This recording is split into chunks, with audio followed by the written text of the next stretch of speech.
రిషికొండ మీద గత ప్రభుత్వం నిర్మించినటువంటి భవన సముదాయాలు ఇవి పర్యాటక శాఖకు సంబంధించినటువంటి భవనాలని టూరిజంని డెవలప్ చేయడం కోసం ఇక్కడ ఏర్పాటు చేస్తున్నామని ఒకసారి చెప్తూ వచ్చారు.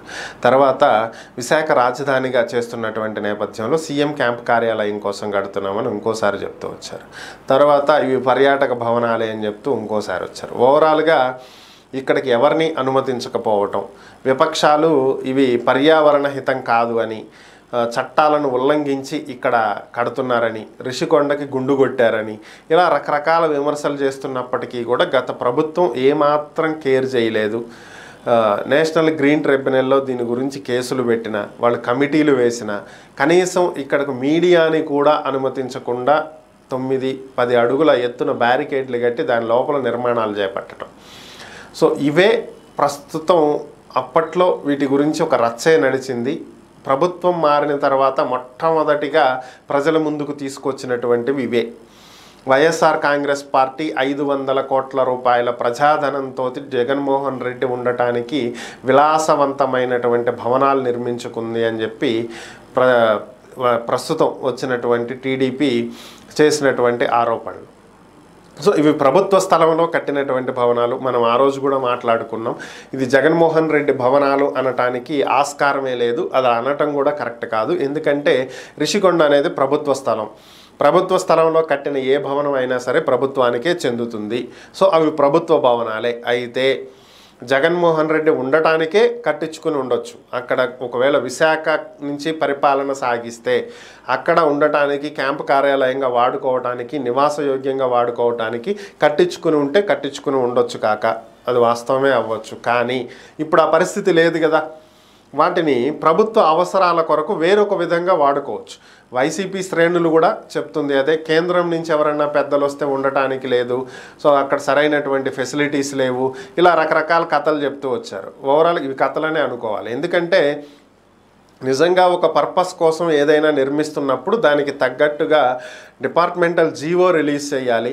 పలానా దానికోసం కడుతున్నాము, దీని నుంచి ఆర్థిక శాఖ నుంచి ఇంత ఫండ్స్ రిలీజ్ చేశాము, ఈ విధంగా కాంట్రాక్ట్ ఇచ్చాము, క్లియర్ కట్గా ఉండాలి. ఇప్పుడు ఈవెన్ ఒక ఆర్ఎండ్బి బిల్డింగ్స్ మనకి ప్రతి జిల్లా హెడ్ క్వార్టర్స్లోను, మండల హెడ్ క్వార్టర్స్లోను దాదాపుగా ఆర్ఎండ్బీలు ఉంటాయి కదా.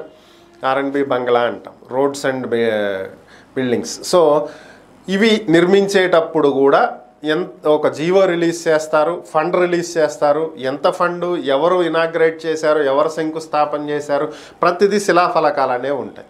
ఒక చిన్న ఆర్ఎండ్బి బంగ్లా కడితేనే ఇంత ప్రాసెస్ చేస్తున్నప్పుడు 500 కోట్ల పెట్టి ఒక భారీ భవనాల సముదాయాన్ని నిర్మిస్తున్నప్పుడు ఇంకెంత ఇదిగా ఉండాలి. అవేమి చేయలేదు కదా. సో మీరు కట్టిన పర్పస్ వేరు, జగన్మోహన్ రెడ్డి కోసమే కట్టారు, దాంట్లో డౌట్ ఏం లేదు. పరిపాలన అక్కడి నుంచి చేస్తాం కాబట్టి సీఎం క్యాంప్ కార్యాలయానికి వాడుకుందాము, మీటింగ్ హాలు, నివాసానికి, అన్నిటికీ కట్టారు. What ever it may be. ఇప్పుడు దాన్ని ఒప్పుకోవటానికి అహం అడ్డొస్తుంది కాబట్టి ఏదో చెప్తున్నారు, కేంద్రం నుంచి వాళ్ళు వస్తారు, అక్కడి నుంచి వీళ్ళు వస్తారని. ఇవన్నీ పక్కన పెట్టేస్తే ఇప్పుడు కట్టిన తర్వాత దేనికో దానికి వాడుకోండి అనటం కరెక్ట్ కాదు కదా. సో ప్రస్తుత ప్రభుత్వం వీటిని ఏం చేయాలనేది ఆలోచించాలి. దీనికే పాపం ఒక పెద్ద ఆయన రిటైర్డ్ ఈఏఎస్ శర్మ గారు కేంద్ర ప్రభుత్వానికి ఒక లేఖ రాశారు. అదేంటి, ఈ భవనాల మొత్తాన్ని కూల్చేయండి, కూల్చేసిన తర్వాత వీటికైనటువంటి ఖర్చు సంబంధిత అధికారుల నుంచి రాబట్టండి. ఇది ఆయన ఇచ్చినటువంటి ఒక సలహా. దీనికి ఆయన ఒక ఉదాహరణ కూడా చెప్పాడు. గతంలో సుప్రీంకోర్టు కేరళలో ఇలాంటిగా ఒక జడ్జిమెంట్ ఇచ్చింది. సో దాన్ని ఉదాహరణగా చూపిస్తూ మీరు కూడా ఇక్కడ అలాగే చెయ్యండి అని. సో ఇక్కడ శర్మ గారు ఒక లాజిక్ మర్చిపోతున్నది ఏంటి అంటే, ఇక్కడ కూల్చేస్తున్నటువంటి భవనాలు మీరు చెప్పినట్టు కనుక కూల్చేస్తే భవన సముదాయాల నిర్మాణానికి అయినటువంటి ఖర్చు ఏమి 1 కోటి రూపాయలు కాదు, 2 కోట్లు కాదు. ఓ 10 మంది అధికారుల దగ్గర తలా ఒక 10 లక్షలు వసూలు చేద్దాంలే అనుకుంటానికి 500 కోట్ల రూపాయల ప్రజాధనం అది. సో ఇవి ఒక ఐఏఎస్ శాలరీ ఎంత, అధికారికి వచ్చే జీతాలు ఎంత, సో ఎన్నాళ్ళు వీళ్ళు జీవితాంతం కష్టపడితే 500 కోట్ల రూపాయలు కట్టగలుగుతారు. సో మరి దీనికి జీవోలు పాస్ చేసి పైన మంత్రులు అలాగే ఎమ్మెల్యేలు, ఎంపీలు, ముఖ్యమంత్రులు చెప్పిన దానికల్లా తలూపి సంతకాలు పెట్టిన దానికి వీళ్ళు కట్టాలా? వీళ్ళ మీద ఒత్తిడి పెంచి బలవంతంగా సంతకాలు పెట్టించినందుకు వాళ్ళు కట్టాలా? మరి దీన్ని ఎట్లా మర్చిపోయారో నాకు అర్థం కాలేదు. అంటే 5 ఏళ్ళు ఉండిపోయే ఎమ్మెల్యేలు, మంత్రులు, ముఖ్యమంత్రులు వీళ్ళు ఏం చేసినా కానీ వీళ్ళని ఏం అనటానికి లేదు. కానీ వాళ్ళు చెప్పిన దానికి వినకపోతే వేధించి ఇబ్బందులు పెట్టి సంతకాలు పెట్టిస్తే వాళ్ళనేం అనటానికి లేదు. కానీ తప్పనిసరి సంతకాలు పెట్టి వాళ్ళ ఆర్డర్స్ ఒబే చేసినందుకు అధికారులు మాత్రం కోర్టుల చుట్టూ తిరగాలి, ఫైన్లు కట్టాలి. ఇలా ఏమైనా కూల్చేస్తే ఆ నష్టపరిహారం అంతా వాళ్ళు కట్టాలా?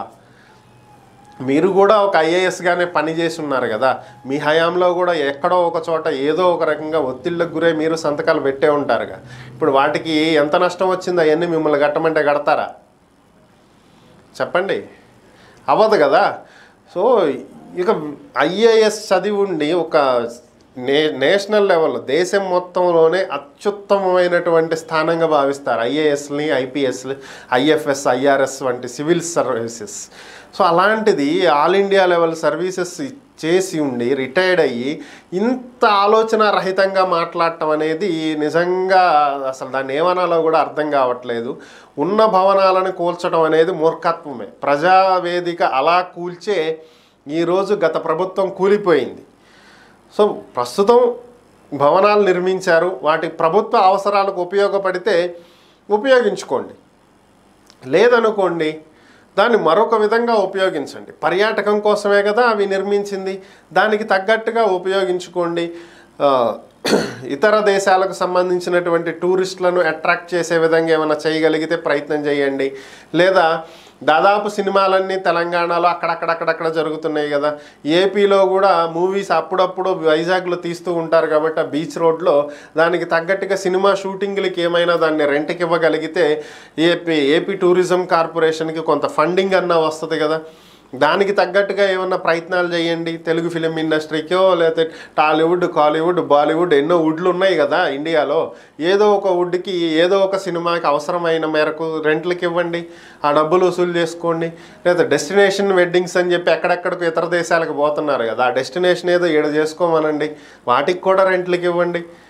ఇన్కమ్ జనరేట్ అయ్యేదాన్ని పక్కన పెట్టేసి డిస్ట్రాక్షన్ మెంటాలిటీ, అన్నీ కూల్చేయాలి, సర్వనాశనం చేసేయాలి, ఈ మెంటాలిటీలు ఎప్పుడు బాగుపడతారో ఏమో అర్థం కానటువంటి పరిస్థితి. మరి ఏం జరిగిద్దో చూడాలి.